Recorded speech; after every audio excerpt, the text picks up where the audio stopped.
Buenas noches con todos, por favor, me confirman que el audio es adecuado. Doctor Luis, buenas noches. Sí, el audio se escucha bien.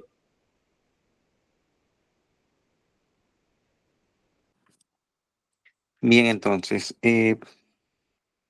buenas noches, pidiendo las disculpas del caso porque no hemos podido tener esta clase en su momento. Vamos a comenzar la clase de enfermedades neuroquirúrgicas en el niño o lo que corresponde a las principales entidades de patología neuroquirúrgica pediátrica. Quien les habla es el doctor Mario Luis Pereira, soy neurocirujano del Hospital Nacional Edgardo Rebagliati Martins. He trabajado también en el Instituto Nacional del Niño de San Borja y vamos a tener esta clase que es un repaso y un resumen de las principales entidades de patología neurológica pediátrica. No vamos a ahondar mucho en cada una de ellas. Básicamente lo que necesitamos es que ustedes conozcan que existe la patología para que en su momento puedan detectarla, diagnosticarla y derivarla al neurocirujano pediatra o al neurocirujano. Y si alguno de ustedes se anima por esta especialidad, bueno, ya la aprenderá de manera más profunda. Para entender la patología neuroquirúrgica pediátrica y el examen neurológico pediátrico, hay que tener el concepto clave del desarrollo psicomotor infantil, que no lo vamos a desarrollar en esta clase, pero los invito a que lo lean. Cuando uno hace el examen neurológico, que evalúa funciones como la marcha, el equilibrio, el lenguaje, la fuerza, en un adulto, los reflejos, uno supone que obviamente el adulto ha llegado a su máximo potencial de desarrollo psicomotor. Y si es que existe alguna deficiencia, lo contrastamos con el estado basal. El niño no es así. Ustedes tienen que entender a qué edad camina un niño, o conocer o tener la idea de a qué edad camina un niño solo en promedio, a qué edad el niño controla la cabeza, a qué edad el niño se sienta, a qué edad el niño habla. ¿Por qué? Porque cuando hagan el examen neurológico de un lactante menor, de un niño de 8 meses, de un niño de 1 año, un niño de 2 años, tienen que conocer en qué etapa del desarrollo psicomotor se encuentra específicamente para poder detectar si es que este está alterado o no. Permítame un momento, por favor.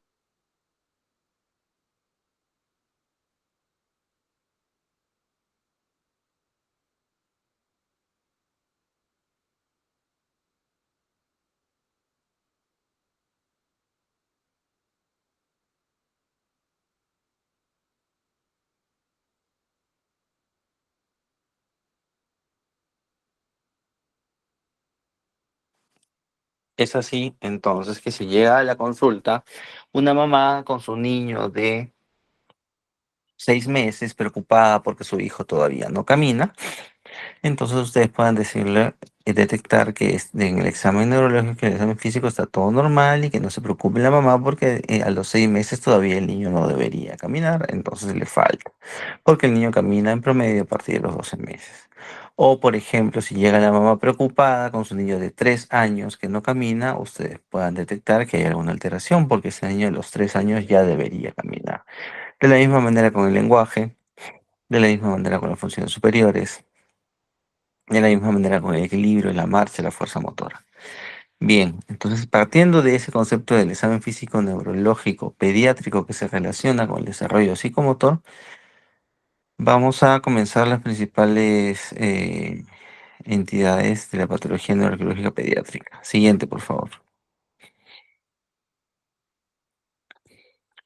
Ustedes ya han tenido su clase de hidrocefalias. La hidrocefalia es la acumulación o es el incremento del volumen de líquido cefalorraquídeo dentro de los ventrículos cerebrales. Esta acumulación puede deberse a causas obstructivas o a causas no obstructivas. La hidrocefalia congénita es una variante o es un tipo específico muy determinado de la hidrocefalia.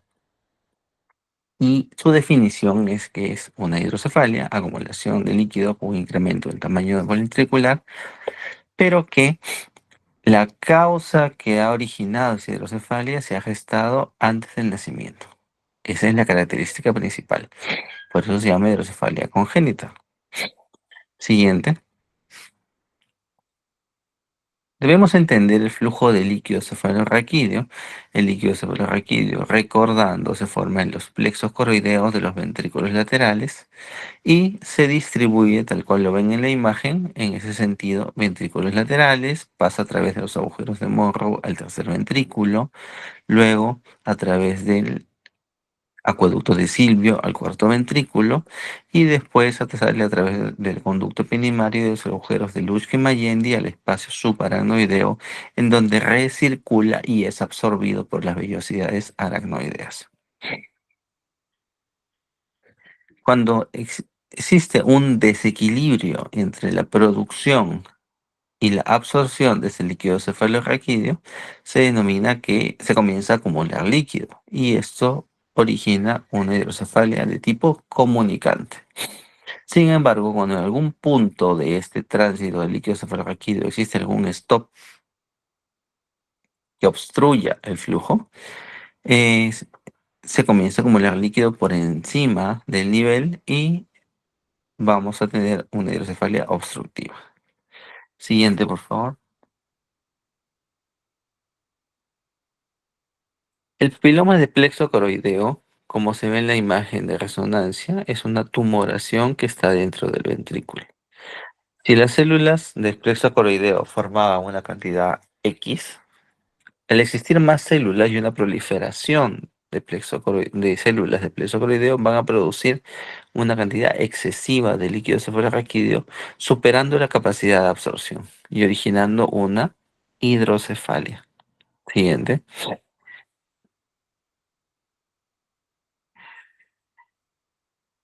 Al existir una estenosis del acueducto de Silvio, que es otra causa congénita de la hidrocefalia, va a obstruirse o va a disminuirse el flujo de líquido cefalorraquídeo del tercer ventrículo al cuarto ventrículo, lo que va a provocar también una acumulación de líquido denominada hidrocefalia. Siguiente.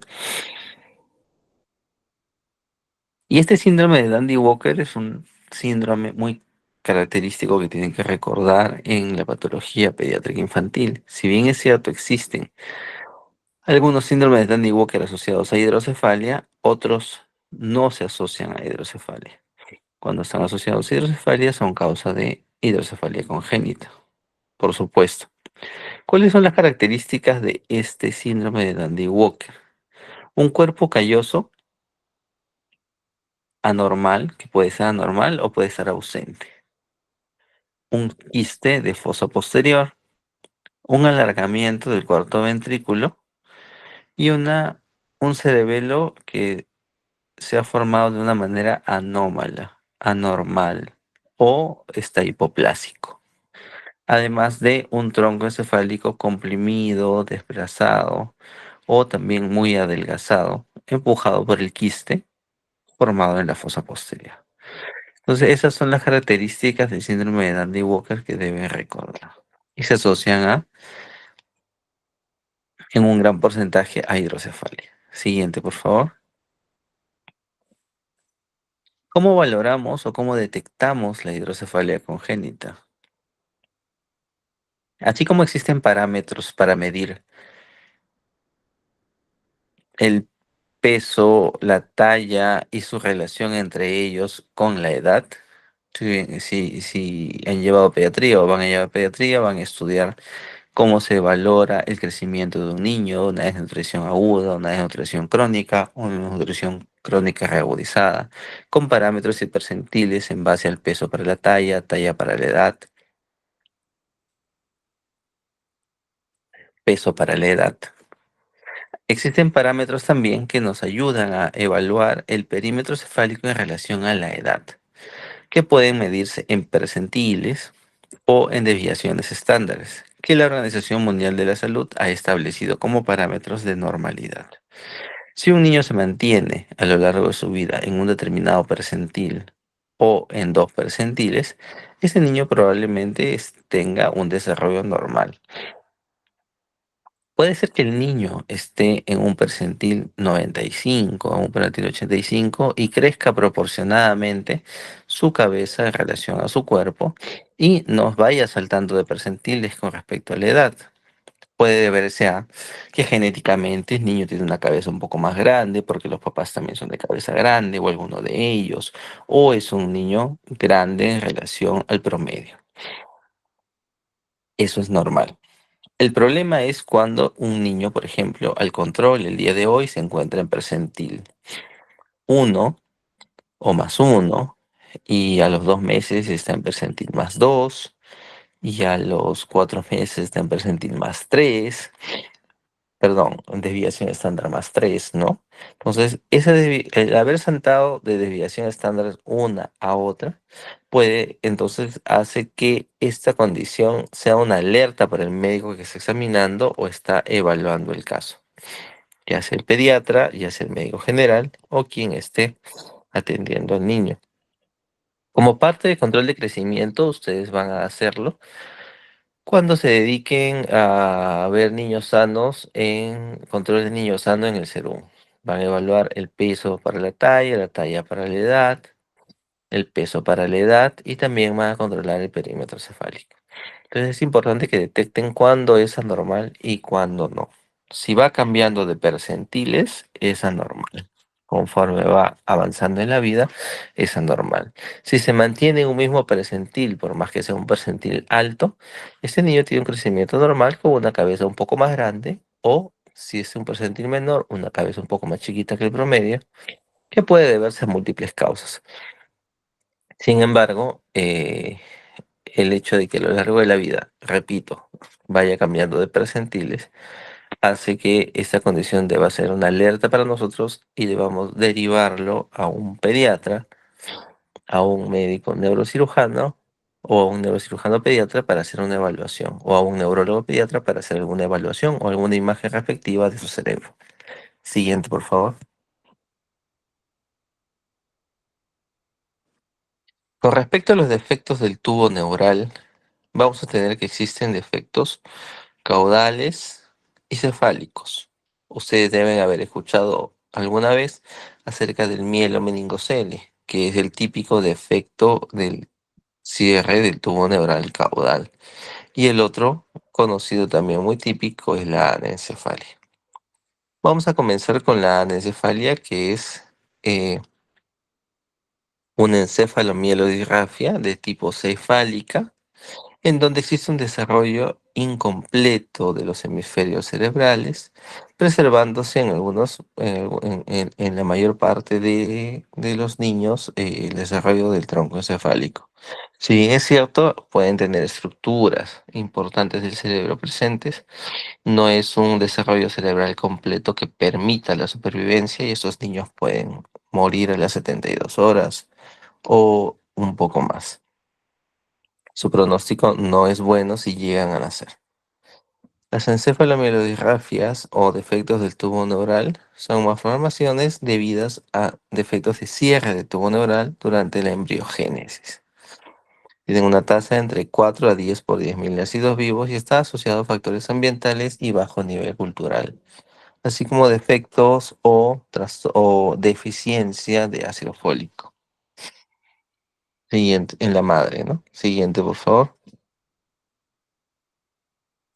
La hidronecefalia, como ven en esa imagen de tomografía, lo que parece como líneas blancas son las pocas fibras del sistema nervioso, o mejor dicho, del parénquima cerebral que tiene ese niño. Casi toda su cabecita es líquido, es macrocéfalo, eh,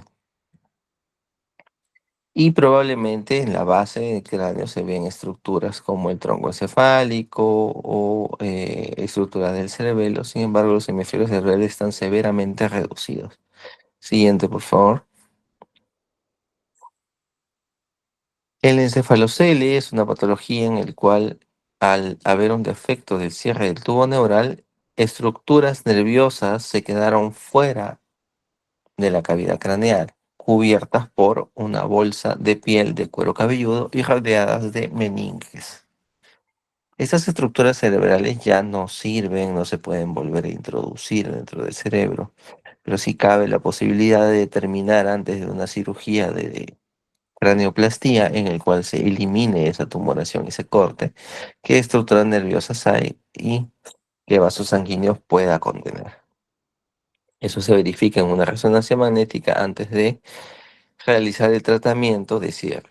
Ahora, dependiendo de cuánta cantidad de masa encefálica, qué parte de la masa encefálica esté comprometida y qué parte de las estructuras arteriales o venosas también, se va a determinar en base a eso el pronóstico. Siguiente. Y algo muy característico, ya con respecto a los defectos, a las encefalomiografías caudales, es la espina bífida, en el cual puede haber un defecto de cierre parcial o completo. Siguiente. Y existe esta clasificación que es la que debemos acordar y que debemos recordar siempre, y es pregunta de cualquier examen, inclusive también puede ser pregunta de su examen.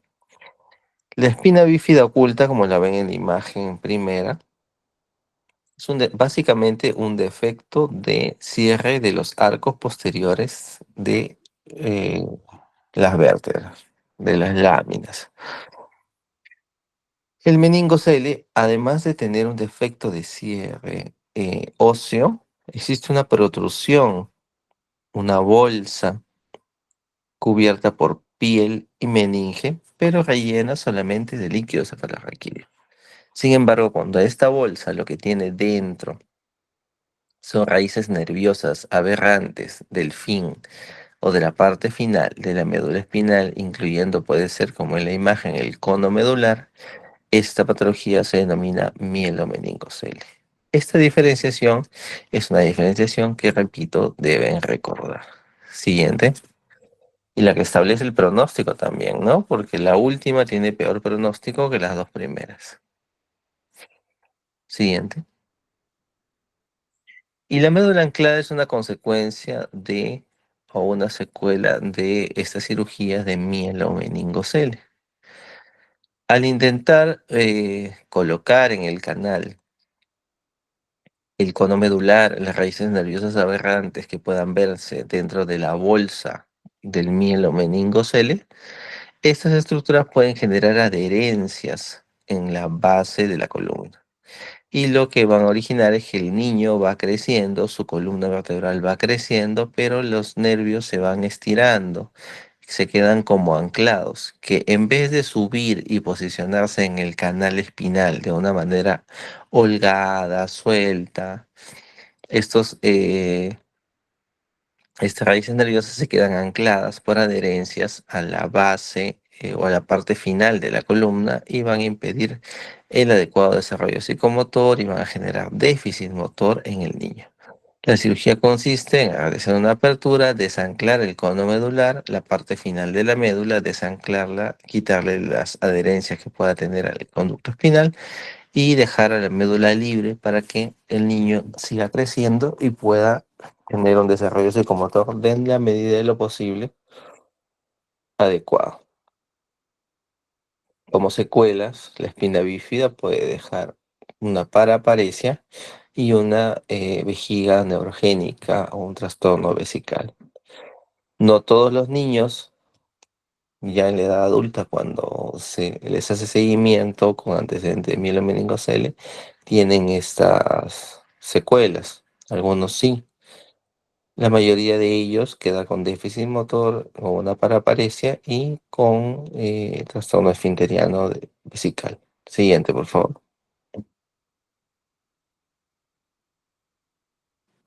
La craniosynostosis es otra patología común neuroquirúrgica pediátrica y la definición es el cierre prematuro parcial o total de una o más suturas del cráneo. ¿Qué genera esto? Genera, como ven en la imagen, un defecto estético, por supuesto, pero también al cerrarse dos o más suturas craneales, origina que el desarrollo cerebral del niño también se vea limitado por las estructuras óseas. Entonces, no solamente es una cuestión estética, sino también es una cuestión de desarrollo cerebral del niño. Como ustedes saben, el cráneo en el niño tiene suturas y fontanelas.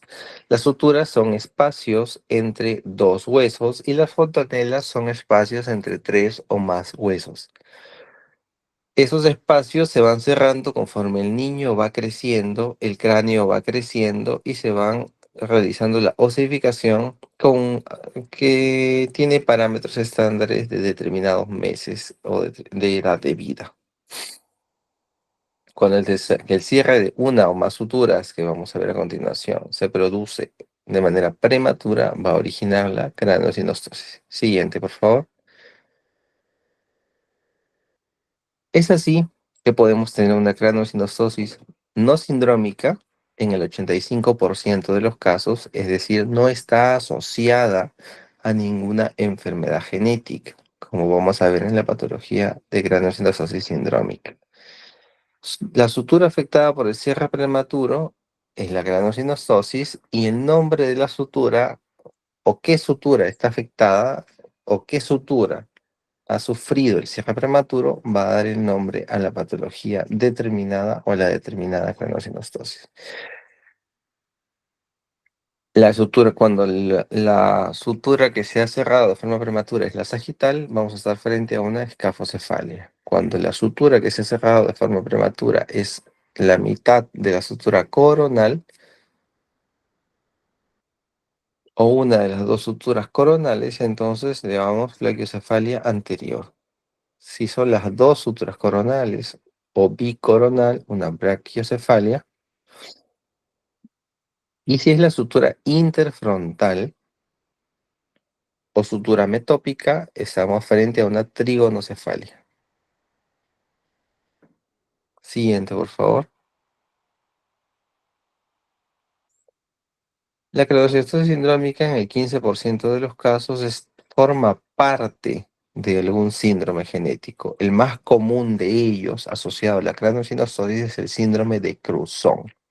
El síndrome de Cruzón que ustedes ven en la segunda imagen de izquierda a derecha es un niño con una frente amplia, hipertelorismo, macroglosia, la boca abierta y dentro de toda la característica que acabo de mencionar también tiene craneosinostosis.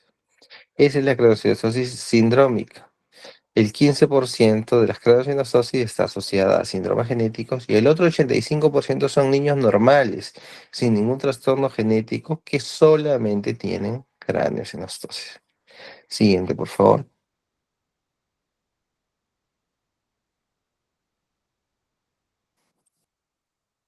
Entonces, si lógicamente lo que sucedió o lo que había sucedido en la craneosinostosis era el cierre prematuro o repentino eh, eh, de una sutura, la lógica de lo que debe hacerse es volver a generar esa sutura, volver a generar esas desuniones entre los huesos y esta cirugía se llama avance frontoorbitario o una cranioplastía para craneosinostosis, en la cual se vuelven a realizar suturas ahora artificiales en el cráneo para permitir que el hueso siga creciendo y expandiéndose a nivel que el cerebro quiera expandirse o se desarrolle en el niño y se sellen o se cierren en edades adecuadas.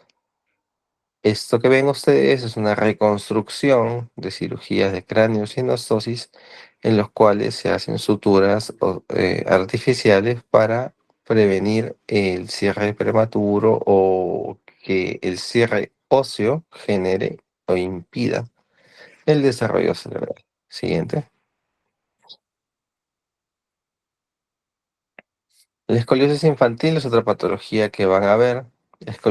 Hay escoliosis infantil, escoliosis juvenil, escoliosis del adulto mayor, pero en este caso vamos a hablar de la escoliosis infantil, en el cual hay una deformidad de la columna vertebral en 3 dimensiones, en donde el plano coronal excede 10 grados y el desplazamiento lateral del cuerpo vertebral cruza la línea media. Como vemos en el examen físico de un niño, cuando ustedes hagan el examen físico para evaluar escoliosis, tienen que evaluarlo solamente en pañal o en truza, en bipedestación, para evaluar si los dos hombros están nivelados, evaluar si las dos caderas están niveladas y evaluar si los omóplatos están nivelados, al agacharse pidiéndole que recoja una pelota, por ejemplo. Si ustedes ven alguna alteración en esta o algún desnivel en esos tres parámetros que les acabo de mencionar, clínicamente pueden diagnosticar ustedes una escoliosis. Existen tipos de escoliosis, pueden haber tres categorías principales. La neuromuscular, que se presenta como consecuencia de un desbalance muscular, alguna alteración muscular, tendinosa que pueda, o alguna enfermedad muscular que pueda estar asociada al niño. La congénita, como resultado de la simetría en el desarrollo de las vértebras. Algún niño puede haber nacido con una vértebra en cuña, una vértebra en mariposa, una vértebra trapezoide. Y esto lógicamente va a condicionar una curvatura anormal en la columna. O la idiopática, cuando no se encuentra una causa determinada o específica como eh, que origina la escoliosis. Siguiente, por favor.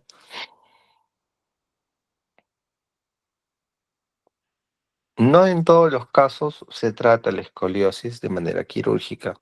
Inicialmente se intenta corregir con terapia física, fortalecimiento muscular, uso de corset, materiales ortopédicos que puedan, alineación de cadera, plantillas que puedan prevenir el incremento de la curvatura, mantenerla o reducirla. Cuando ya la curvatura se acentúa, pudiendo generar un patrón restrictivo pulmonar si la escoliosis es dorsal, o generando un defecto estético y funcional para caminar, tiene indicación de una cirugía correctiva.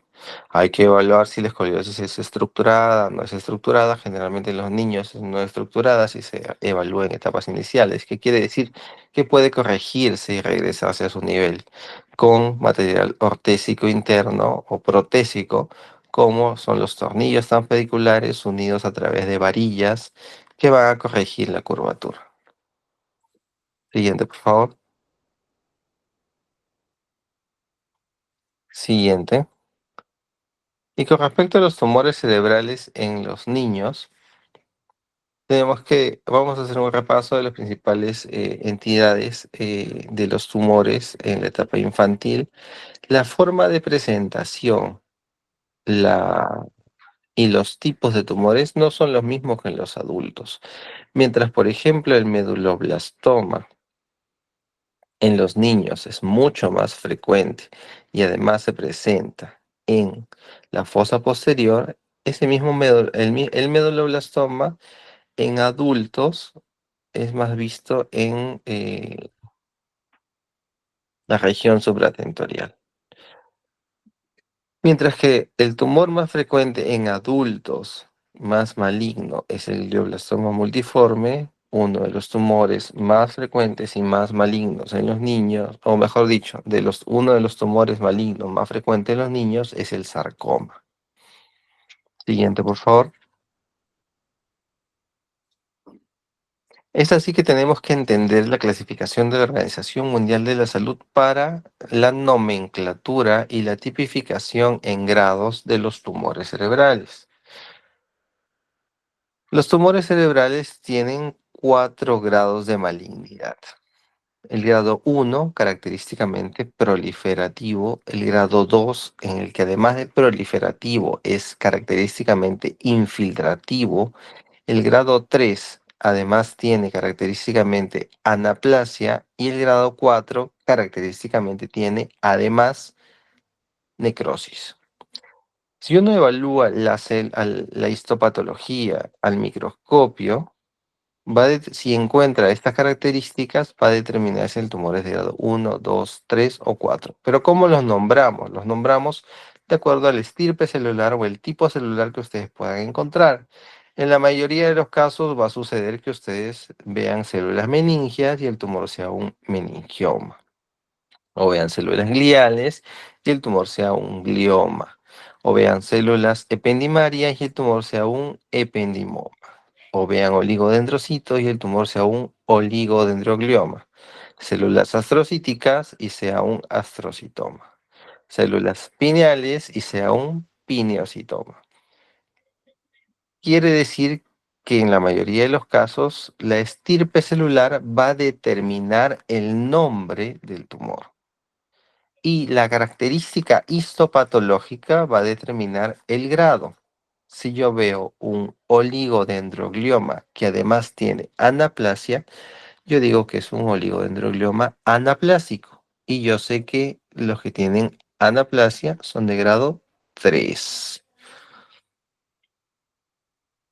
Siguiente, por favor. Los tumores del sistema nervioso central en general pueden tener factores de riesgo congénitos. Existen enfermedades heredofamiliares que pueden condicionar tumores en el sistema nervioso central. Por ejemplo, muy característico es la enfermedad de von Hippel-Lindau. Si ustedes la recuerdan, es una enfermedad en donde existe una alteración en un factor, en un gen de supresión tumoral que va a originar que las familias, o sea, las personas integrantes de determinada familia puedan tener tumores renales, pancreáticos, y también está asociada en el sistema nervioso al hemangioblastoma de presentación en fosa posterior lo más frecuente. Entonces existen factores familiares que pueden originar tumores cerebrales, sí, pero no es lo más frecuente. No existe una causa determinada que pueda decirse por esto se originan los tumores en el sistema nervioso central. Pero existen factores congénitos como esta enfermedad, como la neurofibromatosis, como la esclerosis tuberosa, que pueden estar asociados a estos tumores, pero no son el grueso de los tumores cerebrales, ni infantiles ni en la edad adulta. También existen factores de riesgo adquiridos, como pueden ser las radiaciones ionizantes, intoxicación por metales pesados, pero no existe una causa directa ni una fuerte asociación tampoco con los tumores cerebrales. En las imágenes que ustedes pueden ver, van a ver imagen, primero en la imagen A, una imagen de tomografía, y en la imagen B y C, una imagen de resonancia. En la B, una imagen de resonancia en secuencia T1 sin contraste, y en la imagen C, una imagen de resonancia en secuencia T2 sin contraste también. Eh, Ven cómo la imagen, si bien es cierto el tumor puede ser el mismo, la imagen puede cambiar y se puede ver más clara dependiendo del estudio que nosotros hayamos indicado y dependiendo de la secuencia de resonancia magnética específica para poder evaluar mejor el tumor. Siguiente, por favor. Habíamos hablado, les estaba comentando acerca del sarcoma cerebral. Es uno de los tumores más agresivos y malignos en la edad pediátrica. Eh, es de crecimiento muy rápido, es extremadamente vascularizado. Cuando se opera sangra mucho y con alto porcentaje de recidiva y recurrencia. Puede también no solamente dañar estructuras cerebrales, sino estructuras craneales de la piel, como pueden ver en la imagen. El pronóstico de niños con sarcoma no es bueno y no supera generalmente el año de vida. Siguiente, por favor. He aquí el tumor más característico de la edad pediátrica. Si ustedes en algún momento tienen que recordar al tumor más característico de la edad pediátrica, en fosa posterior tenemos al meduloblastoma. El meduloblastoma tiene factores de mal pronóstico. Tiene una característica específica que lo hace muy diferente de los otros tumores, y es la diseminación leptomeningia. ¿Qué quiere decir? Quiere decir que hace una metástasis intrarraquídea. Los tumores cerebrales no son como los tumores de hígado, los tumores de páncreas, un tumor pulmonar, que está localizado en el órgano, pero puede diseminarse y hacer metástasis a órganos a distancia. Un tumor de próstata, un cáncer de próstata que puede hacer metástasis ósea a columna vertebral, a huesos, un tumor pulmonar que puede hacer metástasis cerebral, un melanoma que puede hacer metástasis cerebral. El medulloblastoma, de manera general, los tumores cerebrales primarios no hacen metástasis a otros órganos. Sin embargo, el medulloblastoma tiene la característica de que hace diseminación, hace una pseudometástasis que no es a otros órganos, es dentro del mismo sistema nervioso central, que se llama diseminación leptomeningia. De esa manera, en todas las estructuras donde está revestido por meninges, puede haber crecimiento tumoral o lesiones tumorales derivadas de este medulloblastoma. Existen factores de mal pronóstico. Presentación en niños menores de 3 años. Si el medulloblastoma se diagnostica en niños menores de 3 años, mal pronóstico. Si existe infiltración del tronco encefálico por este tumor, lógicamente es mal pronóstico. ¿Por qué? Porque a la hora de realizar la cirugía se va a tener que hacer una exéresis amplia de la zona tumoral, pero no se va a poder tocar la parte de infiltración del tronco encefálico, porque la cirugía podría ser peor que la enfermedad. Diseminación fuera de la fosa posterior, esto es diseminación leptomeningia, y la resección subtotal, obviamente, si no se puede resecar debido a que la resección total va a originar más secuelas, se hace una resección subtotal, pero esto determina la elevada recurrencia y mal pronóstico para el niño. Siguiente, por favor.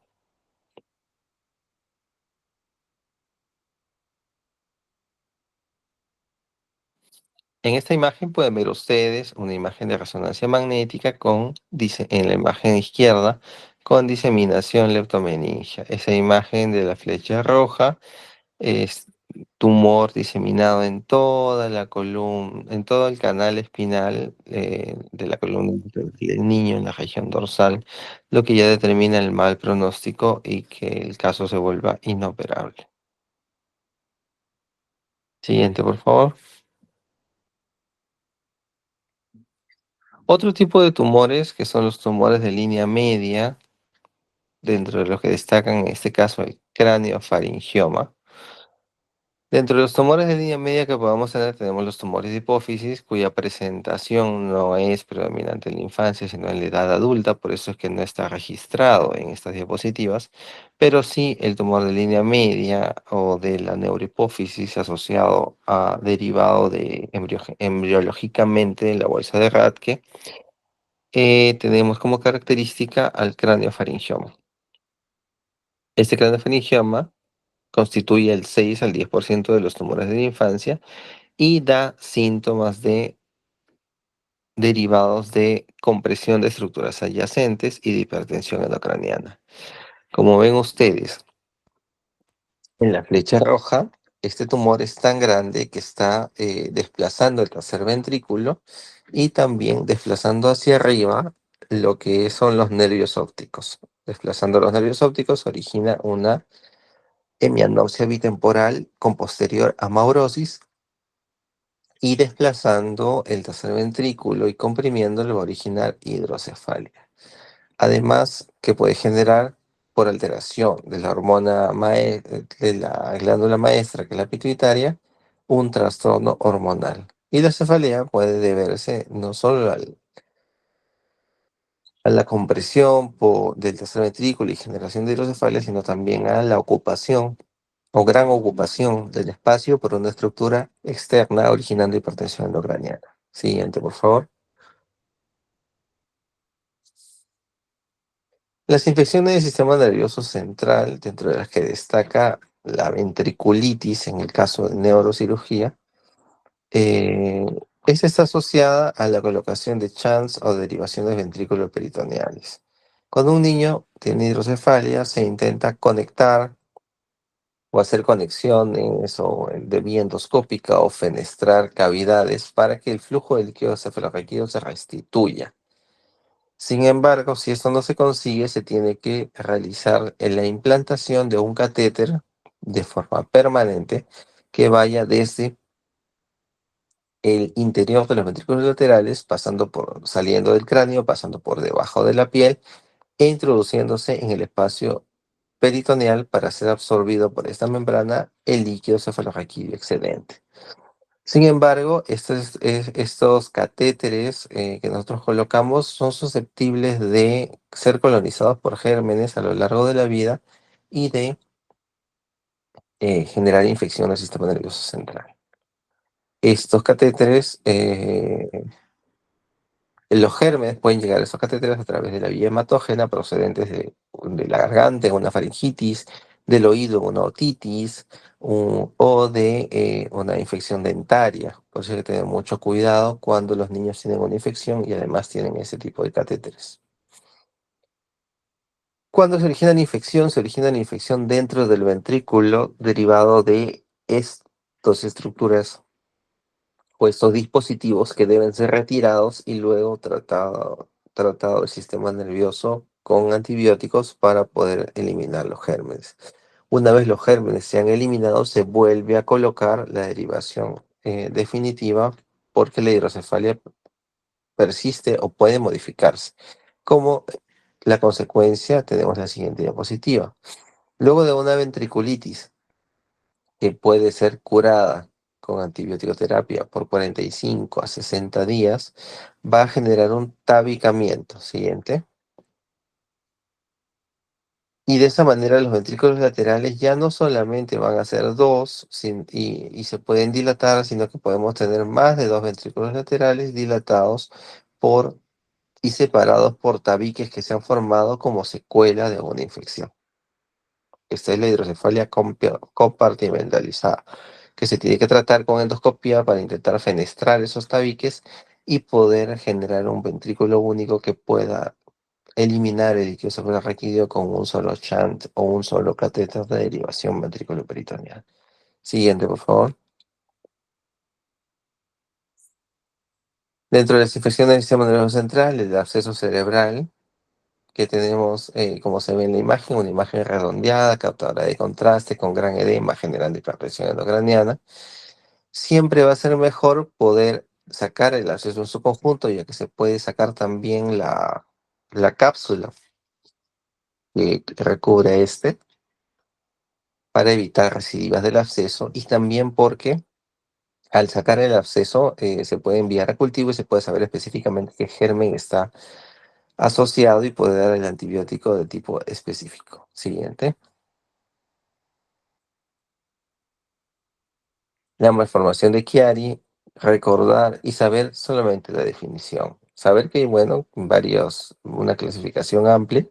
Sin embargo, saber que la malformación de Chiari es el descenso anormal o patológico de las amígdalas cerebelosas o de estructuras adyacentes al tronco cefálico, del tronco encefálico, por debajo del agujero magno. Cuando estas estructuras descienden más de 10 milímetros, se dice que el paciente tiene una malformación de Chiari. ¿Qué puede originar? Puede originar trastorno del equilibrio y, en algunos casos, déficit motor si además está comprimiendo fibras nerviosas del tronco o del inicio de la médula espinal. Siguiente, por favor. La epilepsia refractaria. Podrían preguntarse, ¿pero la epilepsia es una patología que la trata el neurólogo? Sí. El neurólogo trata la epilepsia. Inicia con el diagnóstico, prescribe medicación anticonvulsivante, pero cuando la epilepsia se torna refractaria, usa dos o más fármacos de última generación a dosis tope que pudieran ser inclusive o pudieran estar generando cierta toxicidad. Y además las crisis siguen a pesar de la medicación, es cuando el neurólogo consulta al neurocirujano para ver si el paciente es tributario de un determinado tipo de cirugía de epilepsia. Existen dos tipos de cirugía de epilepsia. La cirugía resectiva, en el cual vamos a resecar determinada parte del cerebro que está generando las descargas epileptógenas. Lógicamente tiene que ser un área única, un área que no sea elocuente, es decir, que no deje con un déficit motor invalidante al paciente, y que no sea multifocal, porque no podemos resecar múltiples áreas del cerebro porque generaríamos más daño. De esta manera, habiendo identificado esta área única o esta área no elocuente, se puede proceder a una cirugía resectiva eliminando casi por completo las crisis epilépticas, porque ese es el foco desde donde se produce la descarga para la epilepsia. Cuando no se tiene esto y el paciente tiene múltiples focos, o el foco epileptógeno está en un área elocuente, ya sea área motora, área de lenguaje, por ejemplo, se opta por la cirugía paliativa. La cirugía paliativa consiste en colocar un estimulador del nervio vago, que es como el que ven en la imagen, que es como un marcapasos, pero en vez de ir al corazón, va conectado a un cable que va al nervio vago a nivel del cuello. Genera descargas que lo que hacen es disminuir las crisis convulsivas, disminuir su intensidad y disminuir su frecuencia. No la cura, no las elimina por completo, pero por lo menos coadyuva al tratamiento farmacológico para que esto pueda suceder. Siguiente.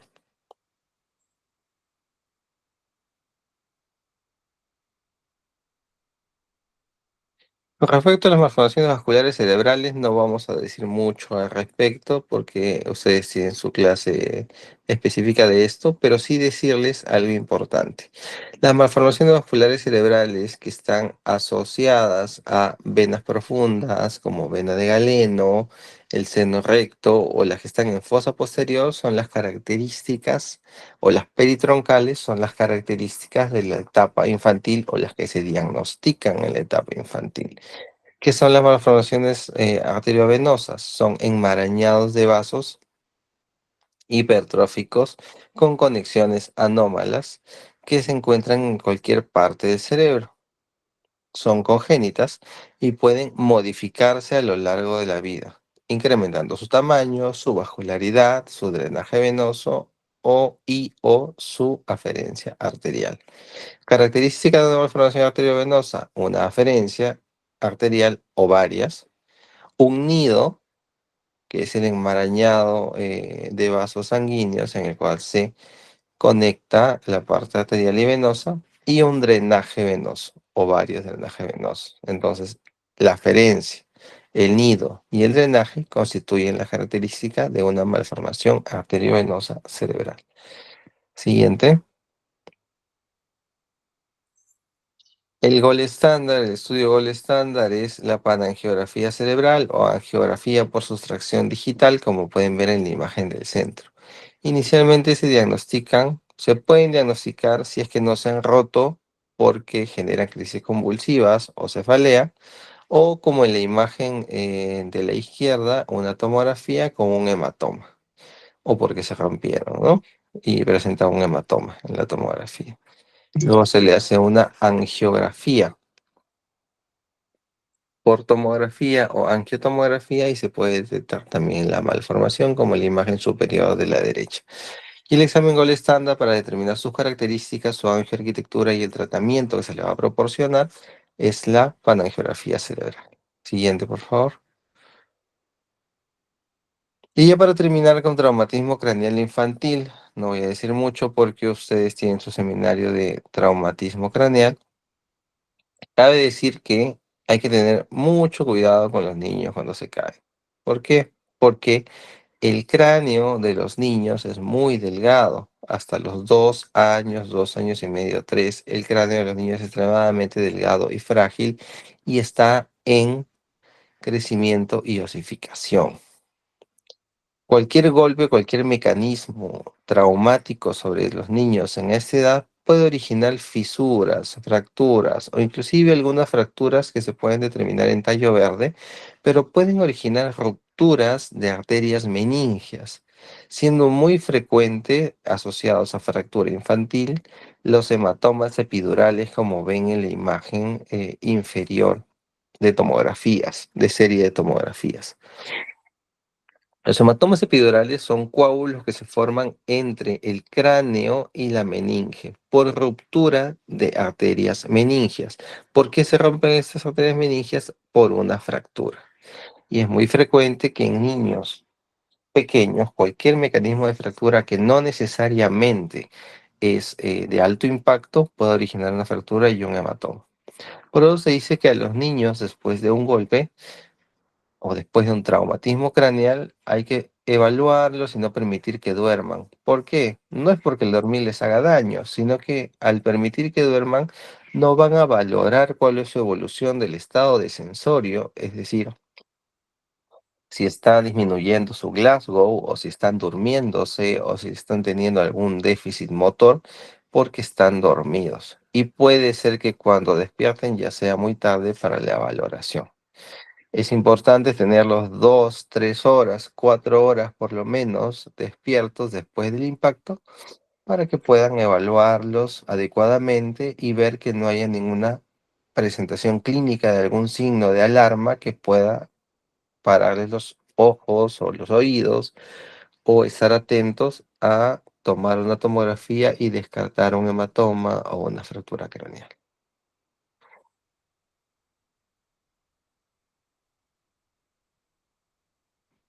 Siguiente, por favor. Creo que eso sería todo. Sí, otra vez es la última diapositiva. ¿Tienen alguna pregunta? Doctor, ¿hay alguna forma de poder diferenciar clínicamente el meningiocele del mielomeningocele? El meningocele del mielomeningocele. Clínicamente, lo que van a ver es una bolsa. eh, la bolsa del mielomeningocele puede estar rota o no rota. En muchos casos que ustedes pueden verlo, si la bolsa está rota, obviamente van a ver las raíces salidas, ¿no? Ahora, clínicamente también la bolsa del mielomeningocele o del meningocele puede ser translúcida, con lo cual con una linterna o a la vista pueden ver ustedes las raíces nerviosas. Y desde el punto de vista del examen físico, el niño podría tener déficit motor más asociado al mielomeningocele que al meningocele.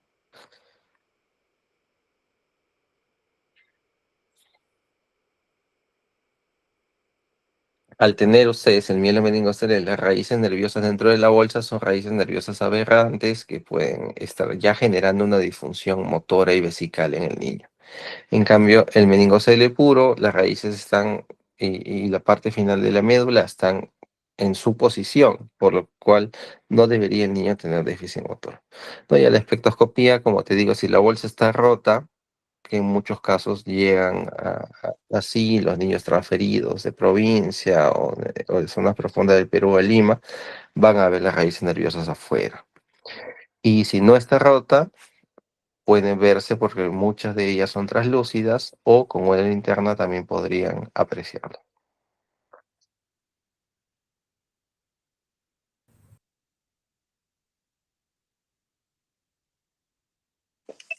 Bien, ¿tiene alguna otra pregunta? Doctor, de las craneosinostosis de origen no sindrómico, ¿cuáles serían las causas para que se produzca? Las de origen no sindrómico, no hay una causa específica, no hay una causa específica determinada, identificable ni prevenible para eso, ¿no?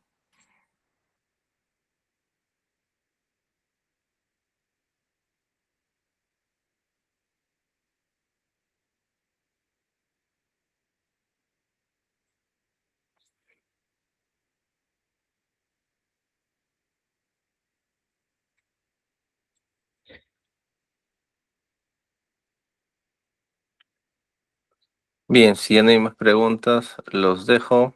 Espero que sea de utilidad para su examen. Lean estas diapositivas, que básicamente de ahí les recomiendo que pueden ahondar, pueden investigar, pueden leer más. Si es de su interés, se los recomiendo. Pero también les recomiendo que se basen en esto y recuerden los criterios y los puntos que hemos tratado en esta clase.